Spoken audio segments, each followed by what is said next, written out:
Hi, everyone, and welcome to this deep dive. Today, we're tackling something really fundamental if you're just starting out with English, how to introduce yourself. We know that when you're learning a new language, it can feel like there's just, well, so much information out there. No, absolutely. It can definitely seem overwhelming, like this huge puzzle.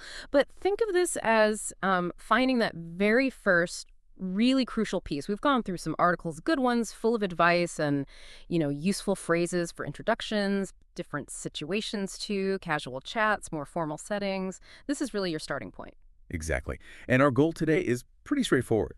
Give you the essential knowledge and some really simple, easy-to-say phrases so you can feel confident telling people who you are in English right from the get-go. We'll even touch a bit on pronunciation, making things sound clear because that's so important when you're starting out. Okay, so let's jump in. That first introduction, that hello, my name is. Why is it so significant, especially when you're using English? Well, it's interesting, isn't it? Introducing yourself is basically the bedrock of any communication. It's that initial connection.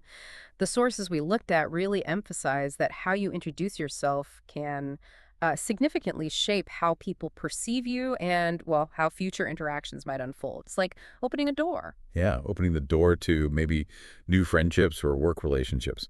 Now, one thing that came up was these 3 key tips for a successful self-introduction. First one, eye contact. Now, for listeners who might be newer to English-speaking cultures, why is looking someone in the eye generally, considered a good thing? Right. From a cultural perspective, in many English-speaking countries, making eye contact usually signals confidence. It shows you're being honest and, crucially, that you're paying attention to the other person. It's a kind of nonverbal respect showing you're engaged. That makes a lot of sense. Okay, tip number 2 was speak slowly and clearly. This one feels especially relevant for everyone listening who's just getting comfortable with spoken English. Oh, definitely. When you're learning, and particularly when you're saying your name, which might sound unfamiliar to English speakers, it's so much better to take your time. Say each word distinctly rather than rushing. Being understood is really the priority here. Absolutely. And the third tip, speak with confidence. I quite like this one. It feels like a reminder that perfection isn't the goal, right? It's okay to stumble a bit. Exactly. And this touches on a really important aspect of learning, I think. Even if you make a small grammatical error, if you deliver it with confidence, people tend to focus more on your effort and your willingness to connect. It shows you're really trying, you're putting yourself out there. Okay, so we know it's important. Now, the sources mention the actual terms, self-introduction and introduce. Someone asks you to introduce yourself. What kind of phrases might you hear? You might hear something direct like, please introduce yourself. Or maybe something broader like, tell me about yourself. Sometimes, if they want it short, they'll say, please briefly introduce yourself. These are all pretty common ways to ask. Right, so someone says, tell me about yourself. How do you signal you're about to start? What are some simple openers? You could say something like, okay, I will introduce myself. Or maybe, let me introduce myself. A very clear one is, I will introduce myself first. But remember, in really relaxed settings, you can often just start with a simple hi or hello before stating your name. Great. So you've made eye contact, you're planning to speak clearly, trying to be confident, and you've signaled you're ready. What are the absolute must-have components of a basic English introduction for a beginner? Let's start with the greeting. Yes, the hello. It's the first step, always. The most versatile words are just hello and hi. Use them anytime. Then you have the time-specific ones. Good morning before noon, good afternoon after lunch, and good evening later on. Pretty standard stuff. And it's more than just the words, right? The source mentioned the importance of making eye contact and smiling while you greet someone. Yes. Exactly. It adds that warmth, that positive vibe to your greeting. And especially when meeting someone for the very first time, it's really polite to add, nice to meet you, or perhaps, it's a pleasure to meet you. Standard polite phrases. Okay, so hello is done. Next up, usually, is your name. What are the standard ways to say your name in English? Well, in casual situations, it's often just I'm plus your first name, like I'm Maria. Simple. If it feels a bit more formal, it's common to use your full name. My name's Maria Garcia. Both are perfectly fine, just depends on the context. Gotcha. And there was that really practical tip for people whose names might be unfamiliar to English speakers. What was that again? Ah, yes. Saying your name twice. It's a great little technique. For instance, I'm Kenji Tanaka.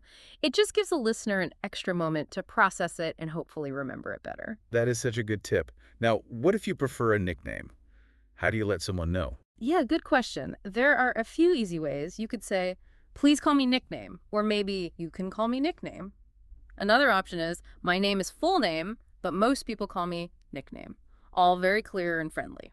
And what if you anticipate your name might be, well, tricky for English speakers? Is there a polite way to preempt that? Yes, definitely. You could say something like, it may be difficult to pronounce my name. It just sort of sets the stage, lets the other person know it's okay if they need clarification or ask you to repeat it. It takes the pressure off them a bit. Good point. And flipping it around, if you want to ask for someone else's name, what are some simple questions? The most direct is probably, can I ask your name? Or you could try, how can I call you? Or maybe, what should I call you? All polite ways to ask. Okay, so we've covered greetings and names. What's another core piece of info often shared right at the start? Where you're from. It's a really common way to build a connection. For beginners, keep it simple. Phrases like, I come from country, or I'm from country are perfect.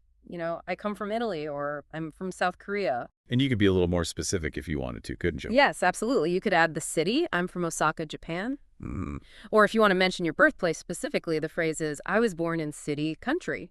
right. And just like asking for names, what are the basic questions to ask someone about their origin? The usual ones are, where are you from? Or where do you live? Another common one is, where do you come from? They all get at the same basic information. Okay. And then after sharing those basics, it's nice to express pleasure at meeting the person. Oh. Or well, what are simple ways to wrap that part up? Yes, it's a good way to round off that initial exchange positively. You can just say, nice to meet you again, or try, I'm glad to meet you, or maybe it's great to meet you. Perfect. So we've got the core elements. Yeah. Greeting, name, origin, expressing pleasure. Now let's shift focus slightly to how we say these things. Pronunciation and word choice for beginners, making it easy to understand. What are the key takeaways here? Well, the most crucial thing, and we mentioned it before, but it bears repeating, is speak slowly and clearly. When you're starting out, clear enunciation is much, much more important than speed. Don't worry about having a perfect accent. Focus on being understood. That's the goal. That's really reassuring advice. What about some of those English sounds that might be new or difficult for learners? Yeah, English definitely has some sounds that might feel unnatural at first, like the sound, perhaps. Honestly, the best approach is just to try your best. Listen to how native speakers say things, maybe practice a little, but don't get too hung up on perfection. People will generally appreciate the effort. And in terms of vocabulary, what's the advice for beginners choosing words? Keep it simple, stick to basic, common words. All the phrases we've discussed today use really fundamental English. Avoid the temptation to use overly complex vocabulary when you're just starting. Clarity over complexity, always. Makes sense. One source also mentioned stressed emphasizing certain parts of words or sentences. Why is that relevant, even at a basic level? It's relevant because where you place the stress, the emphasis, can affect how easily people understand you. Like, my name is Taro emphasizes the name part. It's subtle sometimes, but paying a little attention to the natural rhythm and stress of English can definitely help with clarity. And maybe the most important point for anyone learning. Don't worry too much about errors. Please don't. Making mistakes is absolutely normal. It's how we learn anything new, especially a language. The main thing is communication. Actually, one source had a brilliant phrase for this. I'm not very good at speaking English yet, so please correct me if I make a mistake. Saying something like that shows you're aware and open to learning, which is great. That's a fantastic phrase to have in your back pocket. Super useful. Now, on the flip side, are there things beginners should probably steer clear of in a very basic initial introduction? Yes, based on the sources, it's generally wise for beginners to avoid sensitive or potentially controversial topics right at the start. Things like detailed views on religion or politics. These can be tricky even in your first language, so best to avoid them in early English conversations. Keep it light. Right, stick to safer ground initially. Okay. What about sharing lots of personal details? Again, probably best to keep it brief at first. Unless someone specifically asks or the conversation naturally moves there. For that basic intro, just focus on the essentials. Name, where you're from. You can always share more later as you feel more comfortable with the person and the language. Okay, good advice. So you've done the greeting, name, origin, maybe said nice to meet you. How do you politely end that initial introduction phase, perhaps as you're parting ways soon after? Simple closing phrases work best. Things like, it was nice meeting you, or it was nice talking to you. Just a small point. Nice to meet you is typically for the very beginning when you first meet. Nice meeting you or it was nice talking to you are more common as you're saying goodbye. Ah, okay. Slight difference there. Good to know. This has been incredibly helpful, I think, really breaking down those first steps for introducing yourself in English in an accessible way. So just to quickly recap, what are the absolute key things our listeners should remember? I'd say, remember why that first impression counts. Learn those essential greetings and phrases for your name and origin. Keep them simple. And focus on those basic pronunciation tips, like speaking slowly and clearly. Use simple words. And for everyone listening who's just embarking on their English learning journey, what's the main message? Really, this deep dive was about making that first interaction less intimidating. The next super important step is practice. Say these phrases out loud.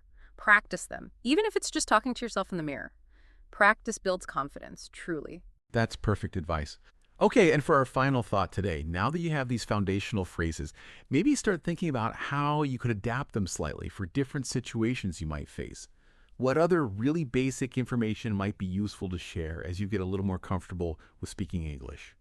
It's all about taking those first steps confidently. Thanks so much for tuning in to this deep dive.